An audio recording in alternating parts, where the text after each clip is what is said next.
Mama Day. That's pretty cute. Hey guys, and happy Mother's Day. I hope you guys are having a very special Mother's Day. Each year I usually do something very special for Mother's Day and I make a video. And this year I'm going to do something a little bit differently, but I will have those videos linked down below, so go watch them and check them out. They are really special and very dear to my heart, and they mean a lot to me, so go watch them. This Mother's Day I am actually a mom of a almost 2-year-old. He's literally running around the house, terrorizing everything, and I'm pregnant with our second son. It's crazy how much has changed for me on each Mother's Day and how I've become a different mother. And I also find it really interesting all the different mothers in the world. Some who are struggling with infertility, some who are grieving a loss, some with many children or are waiting to adopt, or even kids that are grown up and out of the house, and mothers who are kind of without their children. That would be like an empty nest. An empty nest, I was looking for. And so today I have my mom here, and it's really interesting because she has 3 kids. I'm the oldest, and we all are in very different parts of our life. So for me, I'm married and pregnant and I have a baby, and then my brother who's in college and just starting to figure out what he's doing, and my sister who's in high school. Like, you have like every stage of like, except for obviously little kids, but I think it's really interesting how there's so many different mothers, especially on Mother's Day, who are just celebrating it in different ways. And so I have my mom here today because I want to talk about our special relationship.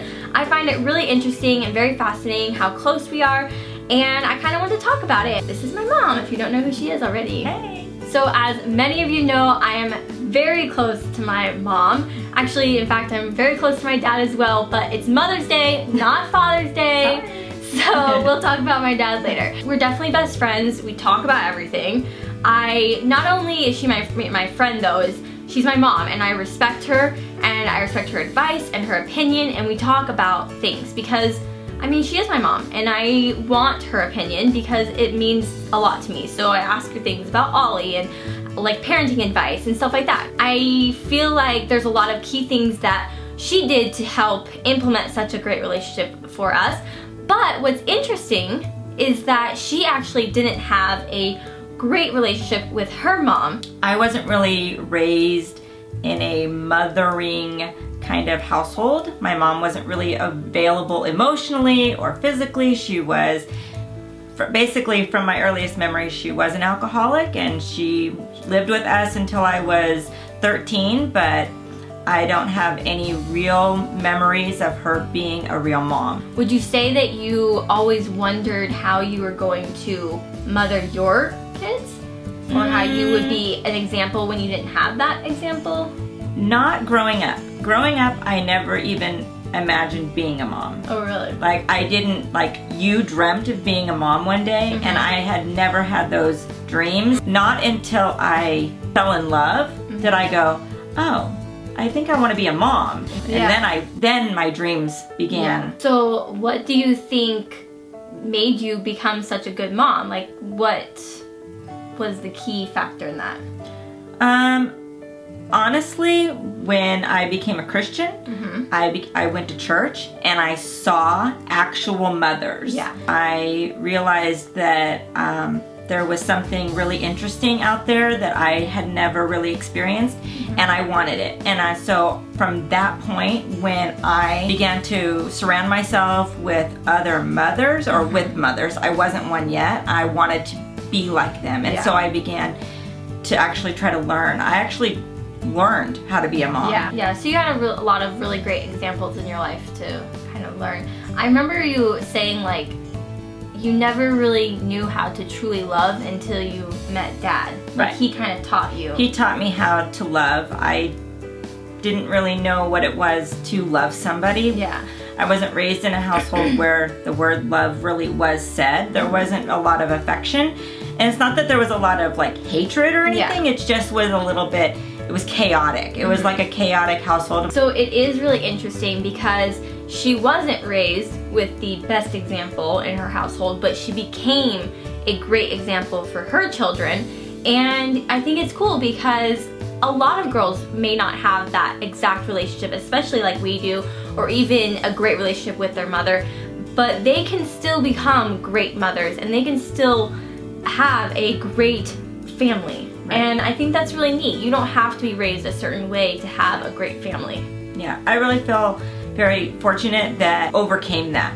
Yeah. And I think it gives a lot of hope to people who look at their life right now and think, you know, what will I do? I don't know how. And you will. I feel like there is one key thing that you definitely instilled in your relationship with your children that kind of built the foundation for us, but that was just being able to communicate with you and Dad. Like, you never wanted us to feel uncomfortable around you. Like, we never felt like we were gonna be like embarrassed or shamed or afraid to say something. You wanted us to be able to come to you about anything and everything, and we did, and we do. Right. I think I realized that my reaction to whatever you were saying was very important. And I kept a lot of secrets as a child. Also just felt embarrassed about so many things. I never told my parents or anything that was going on in my life. So I didn't want that. So I realized early on that how I reacted to whatever it was that you were saying was extremely important. And so I learned how to basically have no reaction to no matter what it was you just asked me. Yeah. I feel like she just made it that if let's say I got a bad grade or I just I had a zit or something, I wasn't embarrassed ever. I never got laughed at. I never got made fun of. If I felt insecure about something at school, I could always talk to her about it. And I feel like it was honestly just her unconditional love showing through in ways like just being completely open and honest with us. And I don't know, I think that it was definitely the foundation to our relationship, because there have been times in my life where I've maybe veered off the path a little bit, and you kind of just had to trust at those times that I would come back, and I did, because we had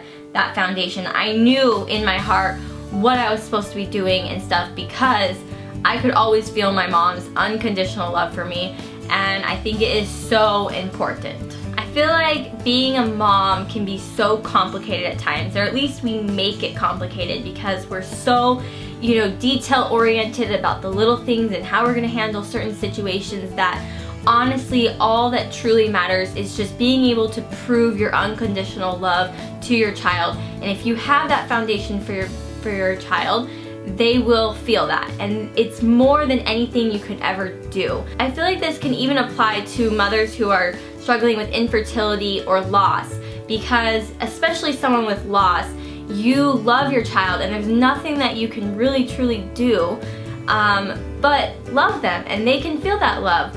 And sometimes that's all that really matters. And sometimes even with loss, you worry about, oh, I need to celebrate this, or I need to make sure that I'm honoring my baby in these ways, but loving them is all that really matters. But even with people with infertility who don't know if they're ever gonna have a child, but they do feel this love for a child that they don't know, and they want to love a child so badly that it's there. And I feel like that's really special, and that's something that all mothers, no matter where you are, in what way you're a mother, if you have that, it's so, so, so special. And that's what we need to be thinking about. We don't need to worry about all those little details.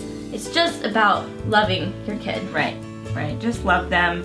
Love them wherever they are, whether they're here, whether they're not here yet. I think that your love can be felt no matter what. All that to say, we wanted to wish you guys a very happy Mother's Day in whatever stage of motherhood that you are in, and a very happy Mother's Day to my mom. We have a very special relationship, and I do not take it granted whatsoever.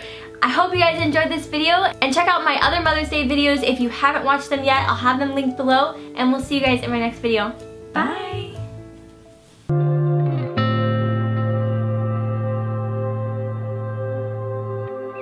My name is Missy. Family always comes first. I have a special place in my heart for fluffy animals and helping others, and I am a mother. My name is Lisa. I was a single mother of 2 children. I have 3 stepchildren, and I've been a surrogate. Okay, ready?